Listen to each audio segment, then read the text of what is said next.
Israel, India ఎందుకు మంచి మిత్ర దేశాలు, ఎందుకు మంచి ఫ్రెండ్‌షిప్‌ని కొనసాగిస్తాయంటే కొన్ని కారణాలు చెప్తాను. ఆ కారణాలేంటో ఇప్పుడు మనం తెలుసుకుందాం.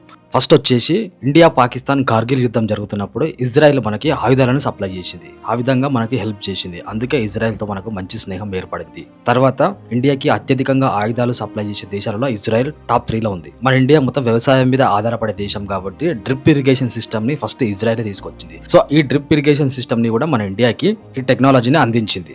సో మనకున్న ప్రధాన సమస్య టెర్రరిజం. ఈ టెర్రరిజం ని ఎదుర్కోవడానికి టెక్నాలజీ షేరింగ్ ని ఇచ్చింది ఇజ్రాయెల్ మనకి. సో ఇజ్రాయెల్, ఇండియాకి మధ్య ట్రేడ్ బిజినెస్ 4 నుంచి 10 బిలియన్ డాలర్స్ ఉందన్నమాట. లార్జ్ స్కేల్ లో మనకు ట్రేడ్ బిజినెస్ ఇజ్రాయెల్ తోటి చేస్తూ ఉంటాం. Education, technology, AI, cyber security ఇట్లాంటి దాంట్లలో మనకు ట్రేడ్ బిజినెస్ చాలా ఉంది ఇజ్రాయెల్ తోటి.